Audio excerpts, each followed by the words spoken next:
حضور نے فرمایا مالی ولی دنیا، دیکھو مجھے تمہاری اس دنیا سے کیا سروکار،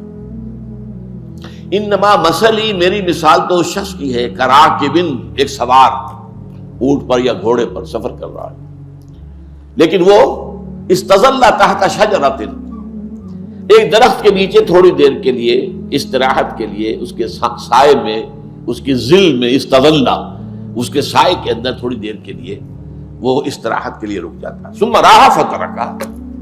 پھر اس کے بعد وہ چھوڑتا ہے اور اپنی منزل لیتا ہے۔ ظاہر بات ہے کہ وہ عارضی قیام تھا، یہ اس کا وطن نہیں ہے، یہ اس کا گھر نہیں ہے، یہ اس کی منزل نہیں ہے۔ اسی طرح یہ دنیا تمہاری منزل نہیں ہے، تمہارا گھر نہیں ہے، تمہارا وطن نہیں ہے۔ حضور نے فرمایا انما دنیا خلقت لکم وانتم خلقتم للآخرہ، یہ دنیا تمہارے لیے پیدا کی گئی کیونکہ اسی میں تمہارا امتحان ہونا ہے، یہ تو امتحان گاہ ہے، لیکن بہرحال اس میں اللہ نے تمہاری ضرورتوں کو پورا کرنے کی جو چیزیں رکھی ہیں ان کو استعمال کرو، لیکن یہ کہ اس کو مطلوب اور مقصود اور محبوب نہ بنا لو۔ اسی کو بعض علماء جو ہیں بڑی پیاری مثال دیتے ہیں کشتی کے معنی، کشتی پانی میں ہے تب تک تو عافیت ہے، کشتی میں پانی آ گیا اب تباہی ہے۔ دنیا میں رہو کوئی حد نہیں، کن فی الدنیا، رہو دنیا میں، کانک غریب و عابر سبیل، اور دوسری یہ مجھے تمہاری دنیا سے کیا سروکار، انما مثلی کراکب استظل تحت شجرۃ ثم راح فترکہ، اس سوار کی سی مثال ہے میری تو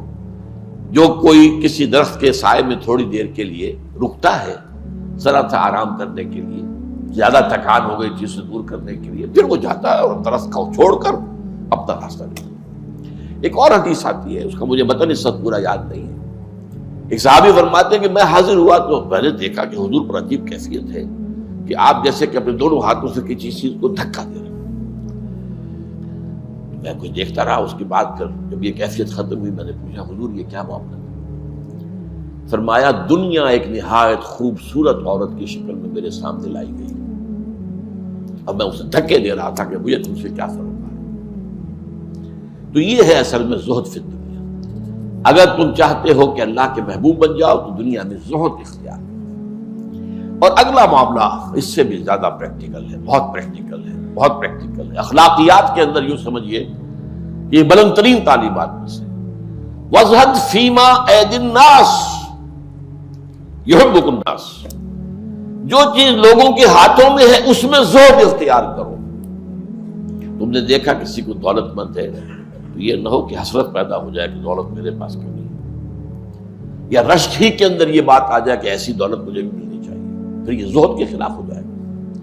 اگرچہ رشک کرنا حرام نہیں ہے، حسد حرام ہے، لیکن یہ ہے کہ اگر یہ بات آ گئی تو گویا کہ زہد کے صرف خلاف ہو گیا۔ یہ جو ایک اونچا رتبہ ہے، اگر لوگ سمجھے کہ دولت مند دیکھے کہ یہ آدمی آیا تو ہے میرے پاس لیکن میری دولت سے تو اسے کوئی سروکار نہیں تھا، یا تو آیا تھا مجھے کوئی کلمہ خیر کہنے کے لیے، یا کوئی اور حقوق العباد میں سے کوئی حق ادا کرنے کے لیے، میں مریض تھا تو میری عیادت کرنے آ گیا تھا، لیکن اس سے میری دولت سے کوئی سروکار نہیں، اس کے اندر میں نے کوئی لالچ محسوس نہیں کیا، اس کی آنکھوں میں مجھے کوئی ہوس نظر نہیں آئی۔ تو اگر ایسا ہوگا تو وہ شخص آپ سے محبت کرنے لگے گا، آپ کا مقام اس کی نگاہ میں بلند ہو جائے گا۔ اور اگر اس نے محسوس کیا کہ یہ میری دولت سے مرعوب ہو گیا ہے، یہ میرے ٹھاٹ باٹ دیکھ کر اس کے دل میں حسرت پیدا ہوئی ہے، یا وہ بڑی للچائی ہوئی نگاہوں سے ان چیزوں کو دیکھ رہا ہے، تو وہ آپ سے نفرت کرے گا، محبت نہیں کرے گا۔ تو عزت فی الدنیا یحبک اللہ،